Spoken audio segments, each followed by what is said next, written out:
Hey y'all, welcome and welcome back to my channel. It's me, Kia Simone, and let's get into this last episode, episode 7 of Love and Marriage Huntsville. Child, let me tell you, I had to calm down after them last 2 episodes. They about drove me up a wall. I said, you know what? I know what's going on. The theme of the season is going to be gaslighting. All right. Now that I got it, y'all won't run me fool. They ain't going to have me up here losing my damn mind for nothing. Because I done decided, you know what, since they just gonna do what they want to do, I'm gonna just play dumb. We just gonna play along. We just gonna, oh, okay, that's what y'all saying? Oh, all right. So let's just go ahead and get into it. Before we do, please be sure to like, share, comment, and subscribe if you have not already. And, of course, I have to give a shout-out to my super thanksers. Shout-out to Lady6916, Yvette Greer, Kara Rivers, and Faye Coleman. Thank you so much. I appreciate y'all. Now, let's go ahead and get into this. So the episode kicks off with Stormy going by mail. They're supposed to be having a marketing meeting, but actually Stormy is just going to report the feedback that she's gotten from the ops. They talk a little bit about what's going on with Stormy's line, that her product has gotten added to more stores and Walmart and Target, and they move quickly into talking about Destiny. So yeah, you know Destiny had come by my warehouse after the whole Madani thing that had happened. Mel said, oh really? She said, yeah, and it was the first time we got to really talk through everything and talk with the purpose of resolution and not just, I don't like this bitch. And, it was okay. She said they basically came to terms to agree to disagree about how they felt about the entire situation between them and choose to move forward. Mel said, oh, so are y'all cool now? Stormy got scared. Stormy said, well, I don't have beef, but you said we shouldn't have beef. I don't have an issue. I don't have beef with her, but I also don't see myself wanting to be friends with her either. You know how I am.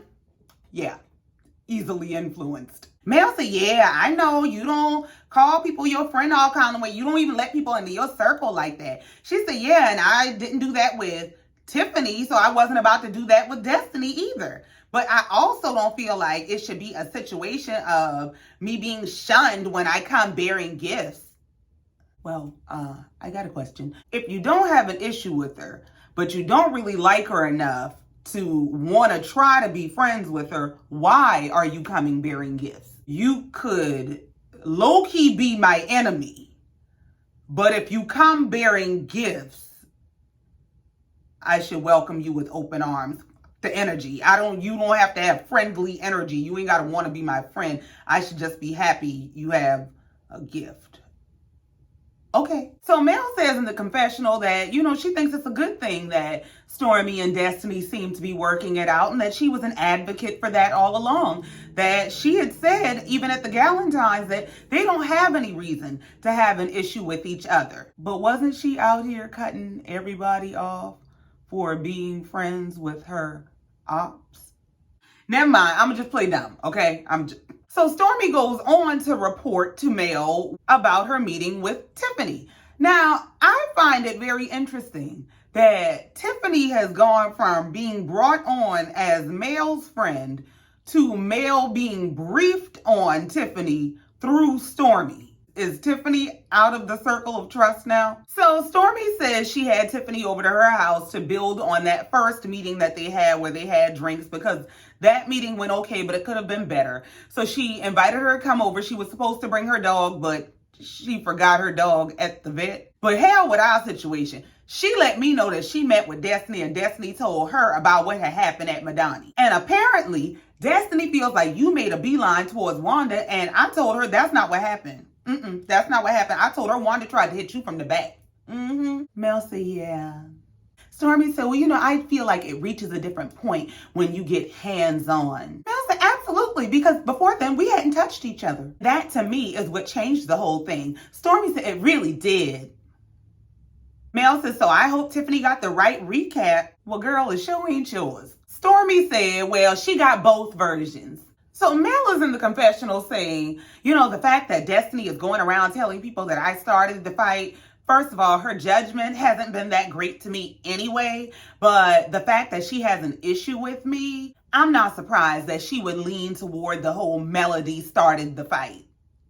No, dear, the fact that she has eyes would lean her toward Melody started the fight.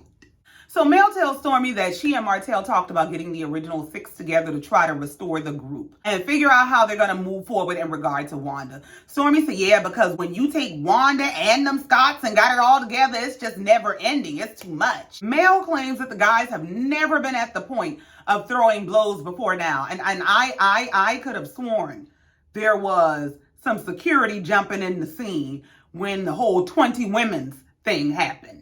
She said, yeah, and all this time, the guys have never thrown blows at each other. And people always want to make it about Mel as the one who always has drama with everybody. No, sweetheart, everybody has drama with Mel. Mel is an every season lie. Do you hear me? Mel has had a problem with somebody every single season. She was beefing with Kimmy season 1 because Kimmy told her she behaves in a bougie manner.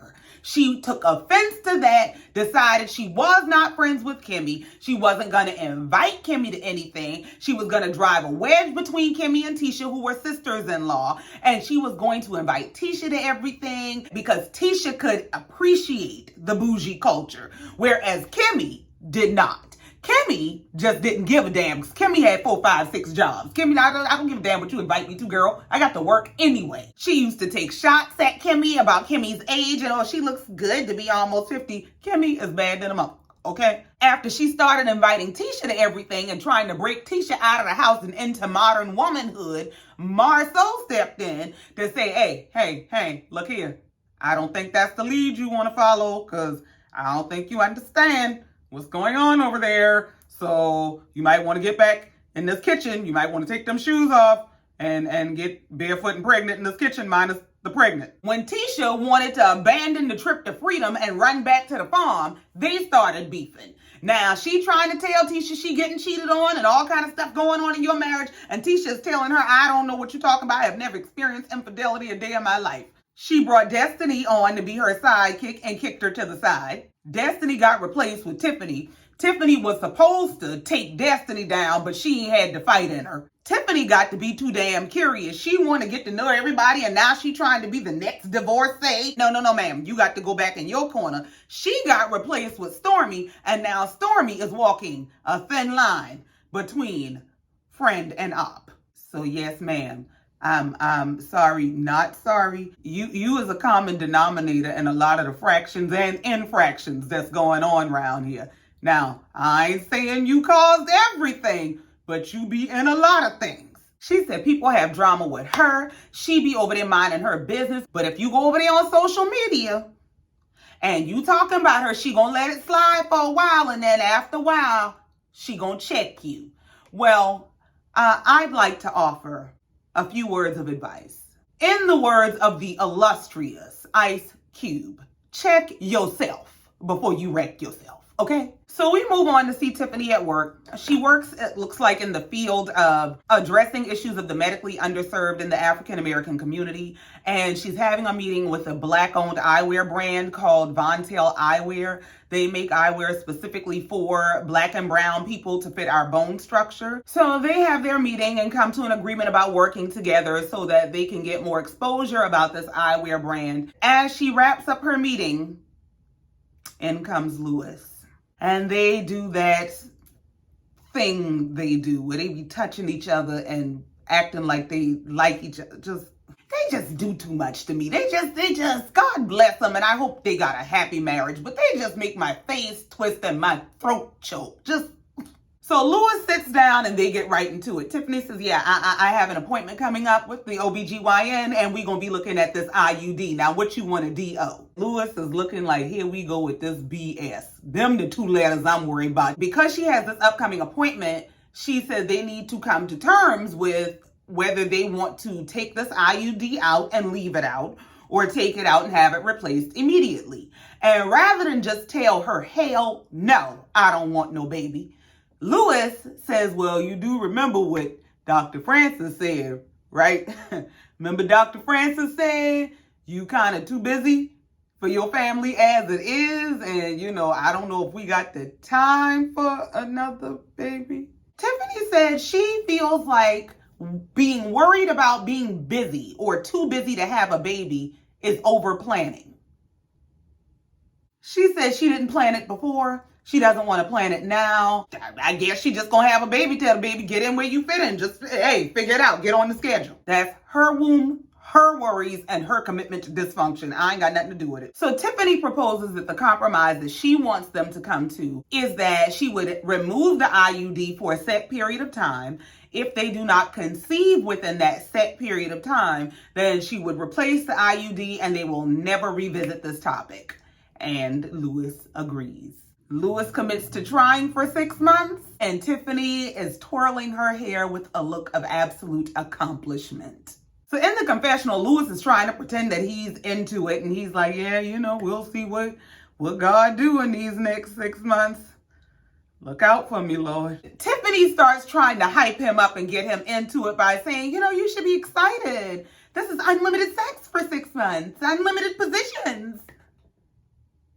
That is tragic. Why is enjoyable sex withheld as a weapon or an incentive to get what you, so y'all just gonna have a marriage full of get away from me, hurry up and get it over with, unless you trying to procreate. Girl, child, bye. So we move on and we see both the Scotts 1.0 and 2.0 getting dressed and getting ready to go to this never come back group meeting. Maurice kind of got his hopes up that this might be a coming back of the comeback group, and Kimmy said, no, baby, I think this meeting gonna be about something else, okay? Maurice said, so what you think it's gonna be about, like, the ground rules of how to engage and, like, us not fighting? And she said, yeah, if by us you mean Wanda. Maurice said, yeah, and Mel, and Martell, and Marceau, and Destiny, and Stormy, and some of everybody. And that's my point. That's the exact point. Some of everybody has some dirty hands in this mess. Everybody's messy. Kimmy said, well, at the end of the day, you know what your mom always told you, sticks and stones may break your bones, but words will never hurt you. Maurice said, no, my mom ain't never told me that bullshit. Mom ain't never said that. Kimmy said, never? No. He said, as a matter of fact, that's not true. Words are actually very, very powerful. And I totally agree. So then we see Tisha and Marceau on the way there. Now, as they getting in the car to go, Tisha got on her red dress and her high heels, giving all the Johnny Gill realness, okay? So she gets in the car and she said, oh, I match your baby. He says, oh, no, you match my swag. Because she is your swag, okay? So Tisha and Marceau are in the car on the way to the restaurant. She's asking where they're going, and he's telling her they're going back to the same place that they had all met at years ago. So Tisha asked Marceau what expectations does he have of the dinner. Marceau said, I don't have none. I'm on my Marshawn Lynch. I'm only here so I don't get fined. Marceau said he's going because he was invited and his only goal is to not lose his cool. Tisha said, well, in that case, I will be matching your swag because I got on heels today, okay? I'm looking cute. I plan to sip me a cocktail and keep it on mute. I don't have time. Marceau said, well, yeah, the cute part too. You done hit that. Yeah. Tisha go keep Marceau on his damn toes. I don't know who you think you playing with. So Maurice is talking to Kimmy, and he's talking about how outside influences are fueling the rifts and the issues between them. It's a tit-for-tat escalation that's happening between everybody. And if they don't stop, it's only going to get worse. And he thinks he might be a prophet. Kimmy said, well, since we given observations, my observation is that there are people in this group who can dish it, but they cannot take it. It seems that they've been taught to throw jabs, but they've not been taught how to take jabs. People throw things out and they call it little shade, but then when little shade gets thrown back at them, Maurice said they act like it's a tree. Well, somebody bless the prophet. Amen. So Marceau asked Tisha how she feels about seeing Mel for the first time since everything happened. And she said, the last time that she saw her at this brawl up in her mama's face, she said something about the situation just was not adding up to her. So she thought she should call her mom and let her mom tell her side of the story. Now, this has to be for the cameras because ain't no way that all this went down and between then and now, she ain't done talked to her mama and her cousins and some of everybody. Ain't no way in hell she just checking for her mama's side of the story. This has to be for the cameras, but you know, I done said we just played along. In the confessional, Tisha is saying that she wasn't outside when the whole thing started. She was actually inside Madani, so she doesn't know what kicked it off. Marceau said, but you were outside in the middle of it. So what do you mean? Tisha said, no, I was not there. When I came up, they were already heated and in each other's faces. So I don't know what started it and got them to the point of being in each other's faces.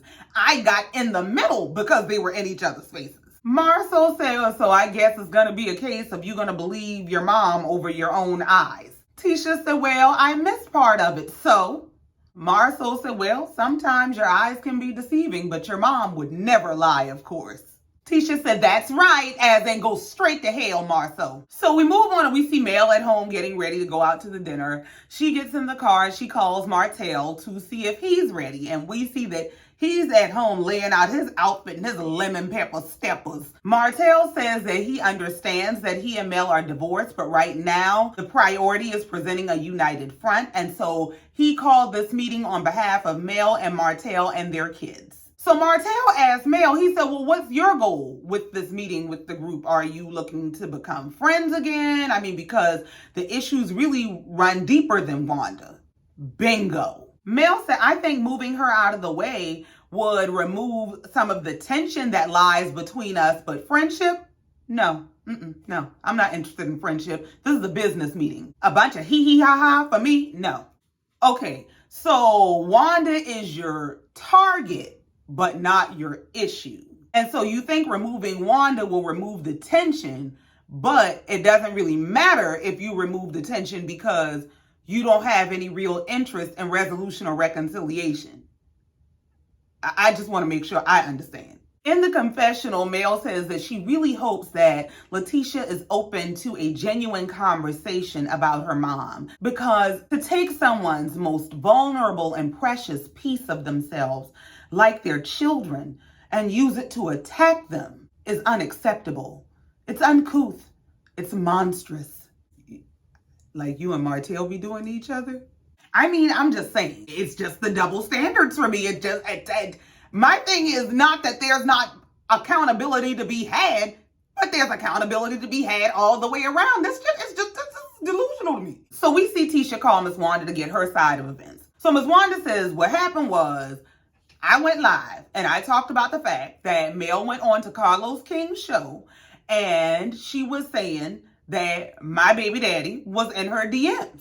So on my live, I said, well, since we talking about baby daddies, let's talk about this last baby. Tisha says, so you never called the child's name. You never referenced a specific child. None of that. Wanda said, no, I just went in about what she said on the after show. So after Tisha gets the story from her mom, Marceau tells her, tell her you'll call her back because we're pulling up to the restaurant. Marceau said it is what it is. At this point, they're rephrasing the argument and he said he's going to let them do it.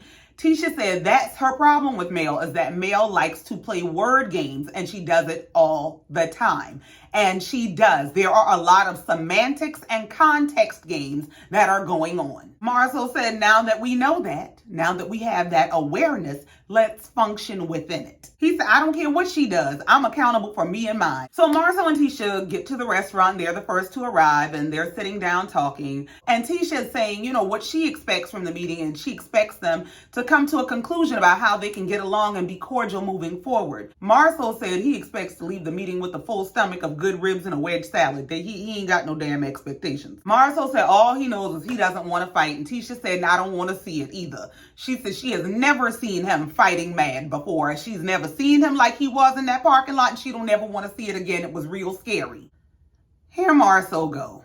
You know, I would like to say that's not me. That's not who I am. But the truth is, I'm a dangerous man. You is Michael Jackson dangerous. You as dangerous as the album. Just bye. So Kimmy and Maurice get there next, and Kimmy comes and serving a whole lot of, you gonna see me coming and going in this dress. Tisha said, oh, you got the boobs out, back out, everything out. All right. That dress is called Act Right. That dress says, act like you got a little bit of sense. Just a few cents in your head. And if you act like you got a few cents, I might do something a little strange for your change. Maurice said he's real surprised that Tisha and Marceau are there first, Cause they ain't never on time. And if they there first, they mean business. They is serious. Kimmy says she can feel the tensions rising already. So Mel and Martell arrive. Martell pulls out Mel's chair, and Maurice said the way that Martell pulled her chair out made it look like they a couple again. What in the chivalry is dead hell is you talking about, Maurice? Why they gotta look like a couple because he pulled the damn chair out? Like, what? Shouldn't he be doing that because he's a man, period? Like, I mean, I know they normally drag each other to hell, but shouldn't they at least be able to be civilized and mannerable in public? I mean, they did create a whole bloodline of people together. Kimmy said, well, after the way they showed up at Madani, if they ain't together, they is at least on the same page. Maurice said, well, they can be on the same page, but they don't need to bring that same energy that Mel had at Madani. Kimmy said, or Marceau or Martell. Everybody bottle their energy up.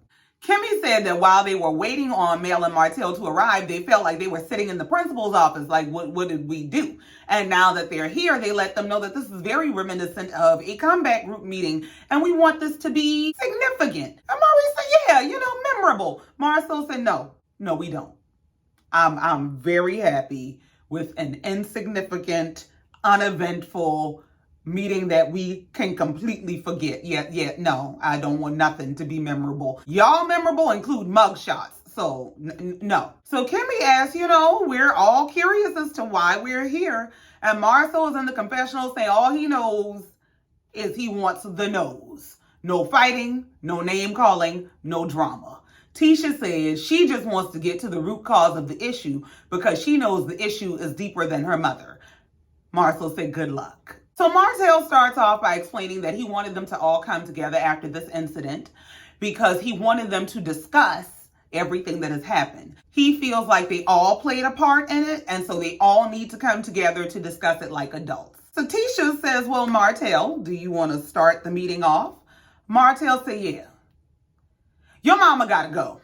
So everybody looking around like, oh God, here we go. Martell said, I know you love your mom and I love your mom too, but your mom is kind of really the root of what triggered everything. And he gives that side eye that he gives when he is absolutely full of shit. Tisha said, my mom triggered everything?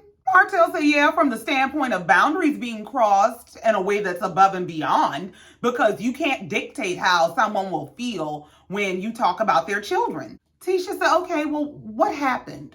Martell said, well, from the lives she's done, and the first time, she mentioned my daughter's hair, and I felt a way about that. And they showed the footage of him running up on her. Martell says he thought he resolved it then, but then he sees her on live mentioning certain things. He said, y'all will say that it's aimed at Melody and her baby daddy, but I know who all my children are. So when you start to single out one of my children and say that they don't belong to me, then it becomes an issue for me and I have a problem. And children should always be off limits. Tisha said, I totally agree. I agree 100% that children should be off limits. I don't like it when people talk about anybody's kids. Their kids, your kids, my kids. So tell me exactly what she said about your kids. Martell said, the baby ain't yours. So Tisha starts explaining that she called her mom before they came into this dinner, that she was not outside when everything started going down, so she didn't fully understand the full scope of events. She says, my mom told me she didn't say a particular child's name, but what she said was, since we're talking about baby daddies, let's talk about your baby's daddy. And she's saying that she's saying this based on something that she got from what Martell said about Mel stepping out of their marriage. Tisha said, now that's just what she explained to me, and I just wanted to lay out her position since she's not here to speak on her own behalf. So Mel is in the confessional saying that Wanda thinks she can just get off the hook by saying that she's repeating things that she's heard Martell say, but she was screaming nasty, foul things in a public place. So no, she can't get off the hook that easy. Tisha is getting lost in a game of word games and semantics. What I think Tisha is attempting to defend is her mom's right to express herself and to defend her daughter if she sees fit. Because all of this started from Wanda was going on live to discuss her daughter, who's on this TV show, and her daughter's friend turned nemesis on this TV show and the beef between them. Mel is in the confessional saying that Tisha needs to stand in the truth of what she heard rather than denial. So Mel starts to address the whole incident that happened at Madani, and she says that this was her first time seeing Wanda, so of course she was going to address the issue between them. And Tisha says, for some reason, I guess, because my mom chooses to defend me, you and my mom have this thing where y'all go tit for tat. And Mel says, no, we don't. Yes, y'all do. Tisha said, you said some things and she said some things, so neither of you is quite innocent. Mel says, well, can I be honest, Tisha? I've been respectful of your mom for a very long time while she's fired shots. And I didn't say anything about your mom until Carlos's show. And even then, that was provoked by her calling me hoes and bitches on Carlos's show. Tisha says she called you hoes and bitches. That's what happened? Mel said, yes, she did. And they showed the clip of Ms Wanda on Carlos's after show where she was asked a question and her response was, you can't control these bitches in the streets. They just wild, loose animals. Wild, loose in the bed, wild, loose on their feet. And if you gonna call me a bitch, you better call me the HBIC. At this point, Maurice's bullshit meter is going off. Maurice said, here's the thing, Mel. You could have gotten Wanda's number and called her. There was no reason for that to happen in front of the whole group. I don't think it should have waited until you were in front of the entire group for you to confront her. Mel says, well, I don't have her number. I don't know her. But didn't Martell offer to get it and give it to you? You wanted a scene. Maurice said, okay, well, how would you address it differently going forward? Mel said, well, in the future, I would probably do the exact same thing. I would walk over and handle it the same exact way. So everybody else has to change, correct, and collect accountability except you. Okay. Maurice said, well, you know what? If you want to keep doing the same things, expect to keep getting the same results because that's just how that works. Marceau said, well, you know what? Actually, I agree with her. Tisha is in the confessional just as alone as she is in her marriage. But I don't know why Marceau is agreeing with Mel, but that's him and his opinion, and he's free to have it. Now, Maurice and Marceau are going back and forth. And Marceau says, well, I agree with it because you did the exact same thing with Tiffany. Maurice said, yeah, no. Marceau said, Tiffany said something about your child. You confronted Tiffany. The only difference is that Tiffany was contrite, but they didn't do the same thing. Now, Mel has every right to feel however she feels about Ms. Wanda's comments. I'm not saying she don't have a right to her feelings, but the difference is Maurice addressed it sternly and respectfully. It's not always what you do, it's how you do it. And Maurice said the same thing. Maurice said it's not the same thing because I did not handle it the same way. Marceau said, but it might have gone the same way if Louis had taken that shot. Remember, he said if he had took that shot, he might have handled you. Maurice said the difference is I never had any intention to hit Tiffany. I was never going to hit Tiffany. Mel said, well, I wasn't going to hit Wanda either. Marceau said, well, would you have hit Louis? Maurice looked unsure. Martell said, well, I guess you just lost your first case. Marceau was all excited because he won and he beat Maurice in this argument. But I really think Marceau is agreeing for a couple reasons. One, we know he has his own agenda when it comes to Ms. Wanda. And two, I think he's actually setting a precedent. Marceau agreeing that this is acceptable behavior opens the door for this behavior across the board. So now if we gonna say that this person is okay to check this person in that way, then everybody can check everybody like that. The glove's about to come off. So Marceau asked the question. He said, listen, has Wanda ever had an unprovoked beef with somebody that went on for an extended period of time before they actually responded to her? Tisha said, first, I don't know. They said yes. The answer is yes. Kimmy brings up that she and Wanda had to work through their issues because they were beefing all last season. And even Mel was advising her to, just kind of let Wanda go. She's somebody's mama. Just let her roll off your back. So Marceau turns to Tisha and starts saying basically about he's at his wit's end with Wanda. He's tried everything he knows how. And at this point, he doesn't want her around their children. Well, how about you learn to keep your damn kids without feeding them food that's going to kill them like you like to do? Become a partner that balances your home so that she don't have to be in there all the time. I'd have hurt Marceau's damn feelings at that. Maurice said that Wanda has been rewarded for being what Wanda's been. Well, here's the thing. Y'all brought her to this show to be exactly what she's being. And so I find it to be a lot of a mind game and playing in your face when they brought this lady here to be all of the drama that she was, and then we're gonna now pin her to a cross for being all the drama that we brought her here to be. Mari says she's basically been doing it on a consistent basis and she gets more and more of a response from it. But it's not just her. It's everybody. He said it feels like some of everybody is doing that. They're doing things consistently, getting more of a response from it, and so they keep doing it. So nobody really has clean hands. Everybody got a little bit of mud on their hands. So Tisha starts explaining that she just wanted to get a better understanding of what had been said in her mom's lives, because her mom does a lot of lives. They're very long and she does not listen to them. I basically suggest y'all do the same. Tune out. Marceau said he don't listen to no damn body's lives. He said not Mel, not Wanda, not Mark, not nobody. He said, shit, I got Mark blocked. Kimmy said, well, speaking of Mark is a wild boy. Mark is y'all people. It's y'all's job to control Mark as much as y'all want Tisha to control Wanda. These fools holler out in unison, we can't. I said, what in the foolish Baptist choir is going on here?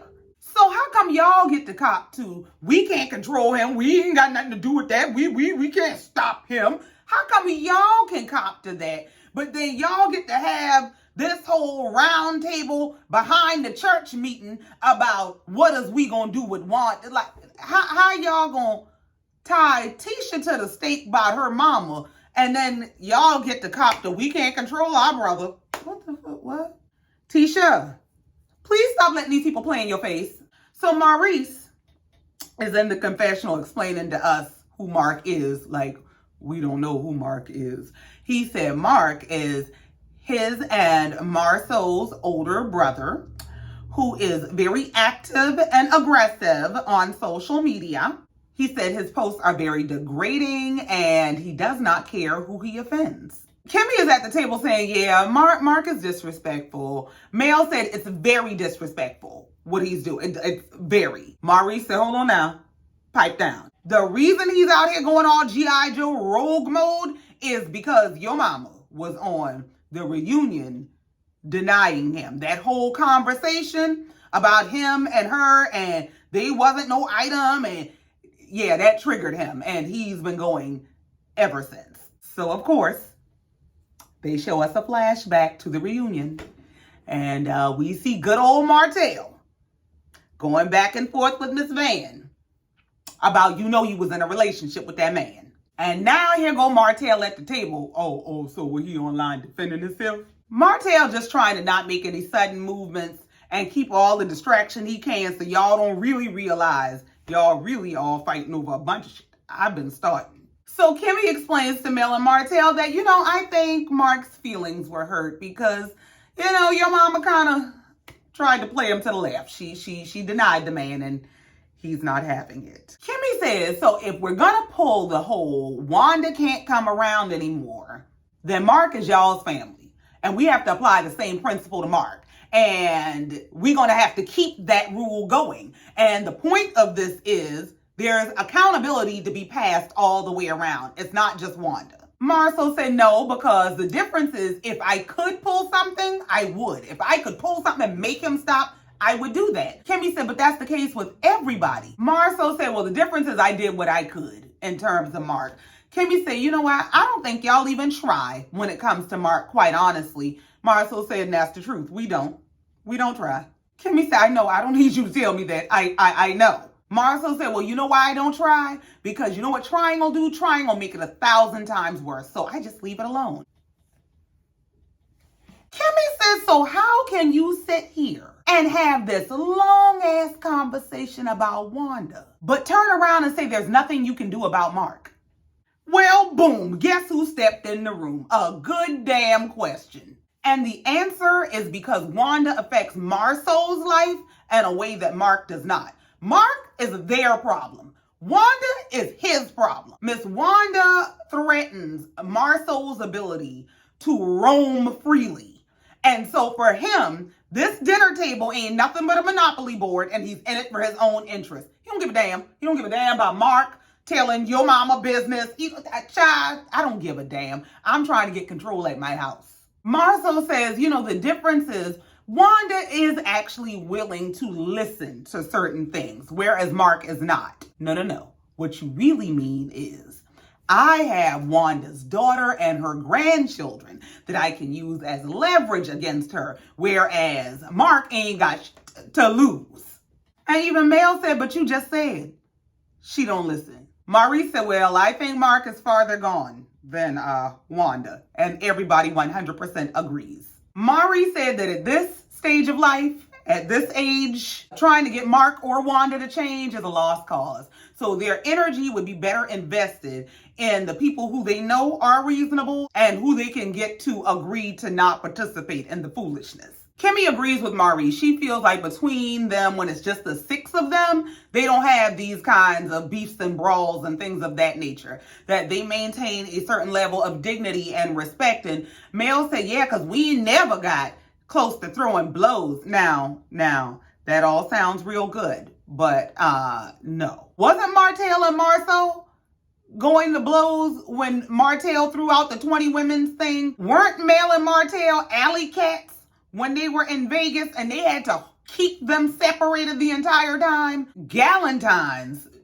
Kimmy says she feels like it's a lot of the ancillary people and things that they bring from outside of the circle to inside of the circle that messes the circle up. She said because anytime it's more than just the 6 of them, it seems to escalate to some sort of an altercation. Now, the thing is, I don't recall seeing nary a comeback group that ended in a prosperous or peaceful place. I don't think they've ever really gotten along. Mari said he feels like at this point it's important for them to draw some new boundaries about what they will and won't say and post on social media. Otherwise, it'll just continue to get worse.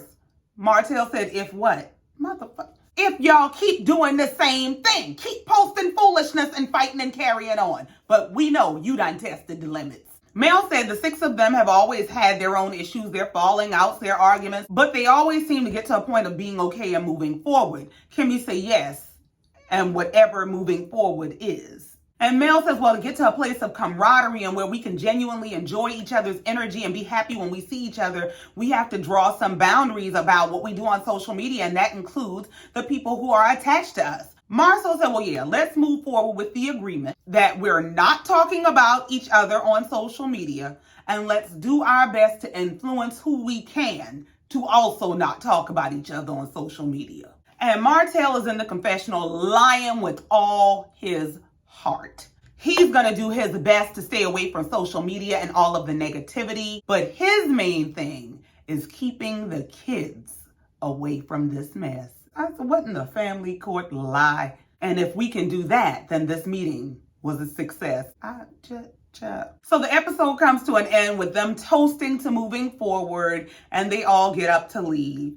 And tell me, what in the Pee-wee Herman hell was Martell wearing? What in the sugar daddy short suit set? I will never take Martell serious another day in my life. Did he run this outfit by Melnika, by Sheree, by Amira, by any damn body? What did Martell have on? When I realized that this suit that Martell had on was short, Martell got to stop letting these people sell him this shit. Where's the rest of your pants, man? Now, it looks like next week, Mark is exiting the chat and entering the show. Child, it's about to be a time. Kiki is back, and she's still over there with Mel, and she talking about Marceau trying to blackmail her. Child, we ain't found out your secret yet, and y'all gonna lie to us some more, but we'll be here. And we see that Ms Wanda is making her way back. Tisha is going to try to have a talk with her mama, but it looks like Ms Wanda is standing her ground. But child, that's it. That's all, and I ain't got no more. Thank you so much for coming down here, listening to me, and let me get this off my chest. As always, please be sure to like, share, comment, and subscribe if you have not already. And in the meantime, until next time, just like every time, I love you and I mean it. Bye.